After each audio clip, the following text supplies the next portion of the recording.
अखंड महाराष्ट्राची कुलस्वामिनी आई तुळजाभवानी, महाराष्ट्राचा आराध्य राजा शिवछत्रपती, हिंदुवराचे मानवंत वंदनीय हिंदुत्व सम्राट शिवसेना प्रमुख बाळासाहेब ठाकरे, शिवसेनेचे मुख्य नेते आदरणीय एकनाथभाई शिंदे या सगळ्यांच्या चरणावर नतमस्तक होतो। जिल्हा परिषद आणि पंचायत समितीच्या निवडणुकीच्या पार्श्वभूमीवर आपल्या अवसरी बुद्रुक पिंपळगाव जिल्हा परिषद गटाच्या निवडणुकीच्या निमित्तानं आपल्या सर्वांचे लाडके आणि लोकप्रिय उमेदवार आदरणीय प्रशांतभाऊ अभंग आणि पिंपळगाव तर्फे माळुंगे गणाचे आपल्या सर्वांचे लाडके उमेदवार आदरणीय मनोहर शेठ इंदोरे यांच्या प्रचाराच्या निमित्तानं आपण सर्वजण या ठिकाणी उपस्थित झालात। प्रथमतः मी दोन्ही पक्षाच्या वतीनं दोन्ही उमेदवाराच्या वतीनं आपल्या सर्वांचं सहर्ष असं स्वागत करतो आणि या सभेच्या निमित्तानं आपल्याला संबोधित करण्यासाठी आपल्या बेळगाव तालुक्याचे शेतकरी पुत्र म्हणून ज्यांची ओळख संबंध जिल्ह्याला आहे आणि खऱ्या अर्थाने जनतेच्या मनातील आमदार आदरणीय देवदत्तजी निकम साहेब यांचंही मी या ठिकाणी सहर्ष असं स्वागत करतो। सन्माननीय सर्व व्यासपीठ, खरं तर सगळीच आपली जीवाभावाची जवळची मंडळी कुणाचं नाव घेतलं तर एकाचं राहील, परंतु ही निवडणूक खऱ्या अर्थानं सर्वसामान्य कार्यकर्त्याची निवडणूक या ठिकाणी आहे। नेत्यांच्या निवडणुका येतात, नेत्यांच्या निवडणुका जातात, परंतु कार्यकर्त्याच्या निवडणुकीसाठी आपल्या सगळ्यांना या ठिकाणी एक चिन्ह बांधायचं आहे। खऱ्या अर्थानं प्रशांत भाऊंचं व्यक्तिमत्व आपल्याला सगळ्यांना माहिती आहे। अनेक शिक्षणाच्या माध्यमातून काम करत असताना, अत्यंत गरीब परिस्थितीतून मोठं होत असताना, सातत्याने सर्वसामान्य माणसाला केंद्रबिंदू मानून काम करत असताना ते काही राजकारणामध्ये सक्रिय नव्हते, परंतु तीर चावल अन्न वस्त्र निवारा ह्या गरजा पूर्ण झाल्यानंतर समाजाचं काहीतरी देणं आपल्याला लागतं। यासाठी समाजसेवेचं व्रत त्यांनी हाती घेतलं आणि आपल्या राजकीय आयुष्यामध्ये, आपल्या सामाजिक आयुष्यामध्ये समाजासाठी काम करत असताना मग शाळेसाठी देणगी दिली, अनेक ठिकाणी शाळेला कॉम्प्युटर दिले, रोटरी क्लबच्या माध्यमातून अनेक ठिकाणी कामं केली। अशी कामं करत असताना आज प्रशांत भाऊंना या निमित्तानं जिल्हा परिषदेची त्या ठिकाणी उमेदवारी मिळाली।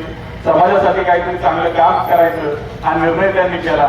आपले दुसरे उमेदवार आदरणीय मनोहर शेठ इंदोरेंचा परिचय आपल्या सगळ्यांना माहिती आहे। अत्यंत गरीब परिस्थिती, चांडोली गावामध्ये राहत असताना लहान असताना त्यांचं पितृक्षेत्र हरपलं, परंतु आपल्या पिंपळगावमध्ये त्यांचे मामाचं गाव या ठिकाणी येऊन आपल्या सगळ्यांना त्यांची पार्श्वभूमी माहिती आहे। वडापावची गाडी चालवणं, हार विकण्यापासून अनेक कष्टाची कामं केली। जसं जसं व्यवसाय करत गेले तसं तसं आर्थिक वृद्धी झाली आणि आर्थिक वृद्धी जरी झाली तरी समाजासाठी माझं काहीतरी देणं आहे आणि समाजासाठी मला काम करायचंय ही भूमिका आदरणीय मनोहर शेट्टी त्या निमित्तानं राहिलेली आहे। भले मनोहर शेठला नाही चांगलं भाषण करता येत, परंतु समाजासाठी आपली त्यांची तळमळ, समाजासाठी काम करायचं, माझ्याकडे कुठलाही माणूस आला तरी त्याला मी मोकळ्या हाताने जाऊन देणार नाही, अशी भूमिका आदरणीय मनोहर शेट्टी या निमित्ताने राहिलेली आहे। खरं तर त्यांच्याबद्दलचं एक प्रत्येक चेअरमन साहेब मला आपल्याला सांगितलं पाहिजे। माझ्या वडगावमध्ये त्यांनी जवळजवळ 9 लायब्ररीची कामे केली। मी जेव्हा गावात सरपंच झालो त्याच्यानंतर त्या दिवशी प्रचाराच्या दरम्यान आम्ही फिरत होतो। प्रचाराच्या निमित्तानं फिरत असताना एका व्यक्तीने सांगितलं की माझ्या विहिरीचं काम करायचं होतं, जमिनीची लेवल करायची होती, माझ्याकडे पैसे नव्हते। मी मनोहर शेठला सांगितलं माझी परिस्थिती नाही, माझ्याकडे 30,000 रुपये। मनोहर शेठने तेच पैसे 30,000 घेतले आणि अख्ख्या याचं बिल झालं होतं 1,86,000 रुपये आणि वरचे पैसे त्या शेतकऱ्याने 1 वर्षानंतर ते पैसे मनोहर शेठला दिले। 1 वर्षात सुद्धा मनोहर शेठ एकदा सुद्धा त्याच्या दारात गेले नाही। इतका दिलदार मनाचा माणूस त्या ठिकाणी आपला उमेदवार म्हणून आपल्या समोर आहे। खरं तर दोन्ही उमेदवार तितकेच तुल्यबळ त्या ठिकाणी आहेत। राजकीय व्यासपीठ आज या ठिकाणी खुली झालेली आहे। निवडणूक चेअरमन साहेब मला वाटतं निवडणुकीसारखीच झाली पाहिजे आणि विकासाच्या बातांनी लोक करतात। आता खऱ्या अर्थानं दुकानाला चौक सोडल्यानंतर किती विकास झाला याला तुम्ही सगळ्यांनी पाहिला असेल। मी पण पिंपळगावचा मी फक्त राहिला वडगावला सरपंच झालो, एवढी गोष्ट याच्यापेक्षा वेगळा चेअरमन साहेब काय नाही। हे गाव माझंच, माझी लोक मला माहिती आहेत आणि येणाऱ्या काळामध्ये पिंपळगाव आणि वडगाव काश्मीर ही दोन्ही गावं तुमच्या दोघांच्या विजयामध्ये विजयाची सलामी दिल्याशिवाय राहणार नाही। आज शब्द मी छत्रपती शिवाजी महाराजांच्या साक्षीने आपल्याला देतो।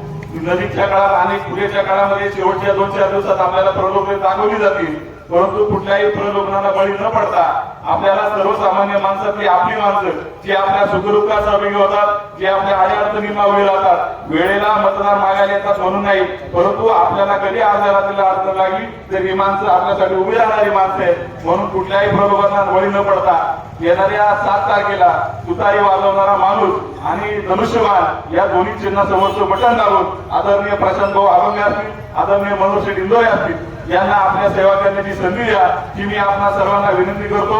थांबतो। धन्यवाद। जय हिंद, जय महाराष्ट्र।